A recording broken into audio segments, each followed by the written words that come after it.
Hey, party people! Alright, so in part 1 of our video comparisons on the HTC One's camera, we looked at just the basic camera features. Basically what would happen if you pulled the HTC One out of your pocket, hit the video button, and started recording video. So now we just want to look at a few of the more specialty modes that the camera has available to you for shooting very creative and artistic content.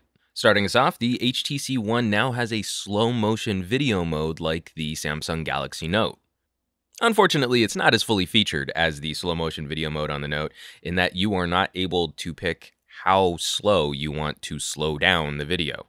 There's just one slow motion setting and you're looking at it.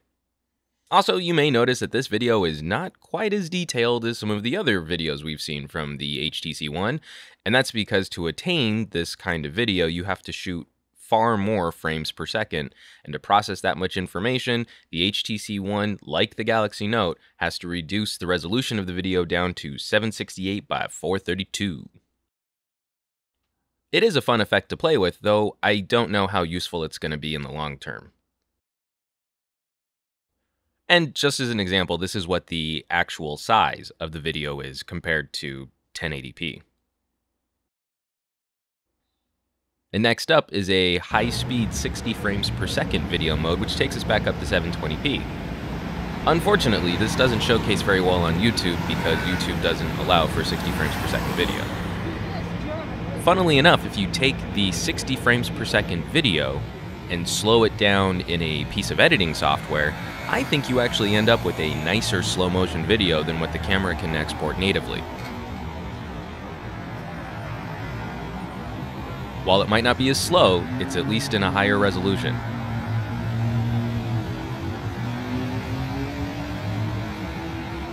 And lastly, the video mode I was most interested in playing with was their HDR video. HDR, of course, stands for High Dynamic Range. And if you're a fan of HDR photography, you would know that you take multiple exposures, multiple pictures, blend them together so that you can retain more detail in highlights and in shadows. The ability to do this with video is pretty remarkable because the camera has to work 2 to 3 times as hard to manage multiple exposures of the same frame. The actual results coming off of the HTC One are a little inconsistent.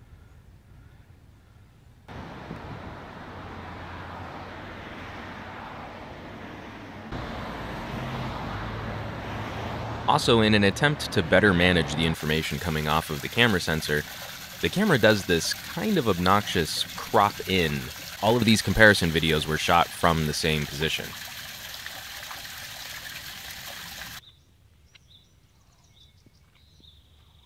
You can see in this flower macro that the HDR video actually does pull more information out of the walkway behind the flower, but you can also see how grainy and noisy the video is in the shadow on the wall behind the walkway.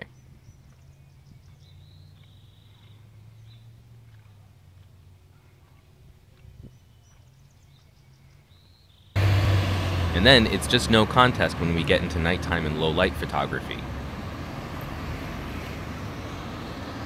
The HDR setting is working so hard to pull information out of the shadow detail that it's kind of a grainy, noisy mess.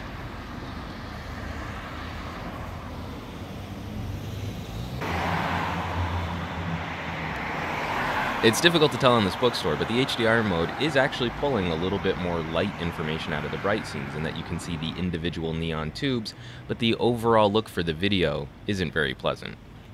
So like the Galaxy Note, these extra camera settings tend to be a touch gimmicky, and they're really scenario dependent if you're going to get any good results out of them, but they can be really fun to play with.